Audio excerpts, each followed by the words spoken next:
Let us now go to my next guest, Alex Ryvchin, from the Executive Council of Australian Jewry.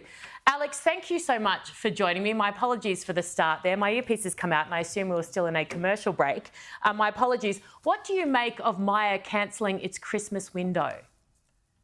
I think it's a disgrace. I mean, I'm sympathetic to Myer. I mean, they're thinking about the welfare of their staff and of the public. And if there's going to be the potential for violent protest outside, they need to think of the interests of their stakeholders and public safety. But the fact that people are caving in to these violent extremists, to these thugs, these arrogant, obnoxious people who think they can tell the rest of us how we can spend our holiday season, I think it's deplorable. And we are encouraging our community, even though we don't celebrate Christmas, we're encouraging our community to write into Myer and say, reinstate these celebrations.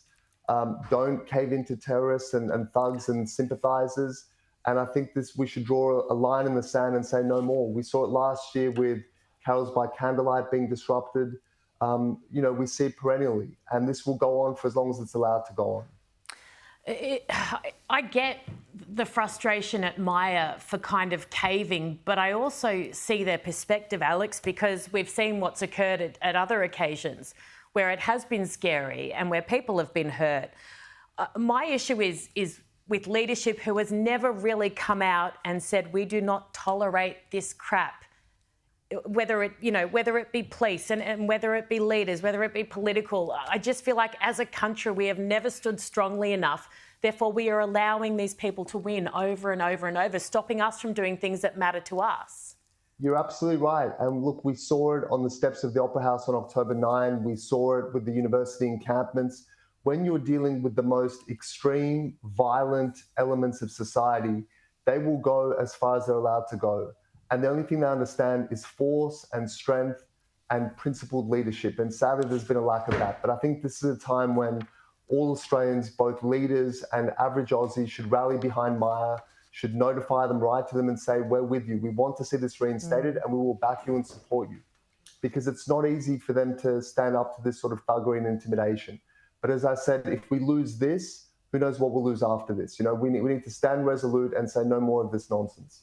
Yeah, that's what I said at the top. It's just the beginning. It really is. What do you make of this UN motion?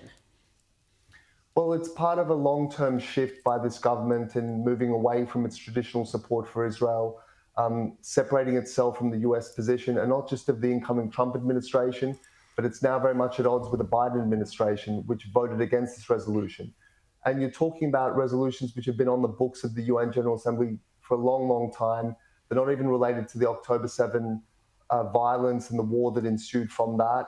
I mean, one of the resolutions relates to a 20-year-old environmental dispute between Israel and Lebanon. And the fact that our country now, our government seeks to take a position against Israel, I think it's very telling. And perhaps they're trying to send a message to Washington or to Jerusalem, but I doubt either will listen. But certainly the Australian Jewish community will listen.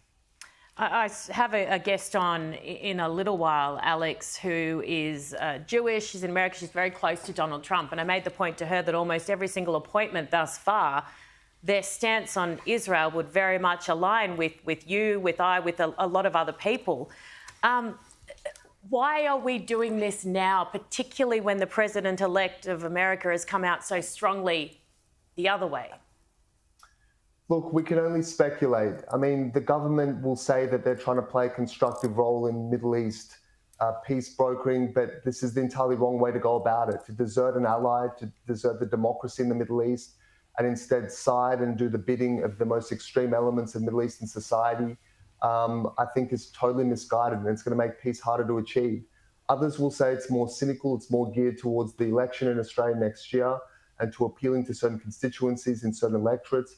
Whatever it is, it's a poor move. And I think that not only the Australian Jewish community will take note of this, but I think wider Australia will see where this government is positioning itself, who it's seeking to align itself with, and the fact that it's drifting away from the US alliance as well as traditional support for Israel. Alex Ryvchin, Executive Council of Australian Jewry, co-CEO, thank you so much for your time. Really appreciate it. Thanks so much, Aaron. Cheers.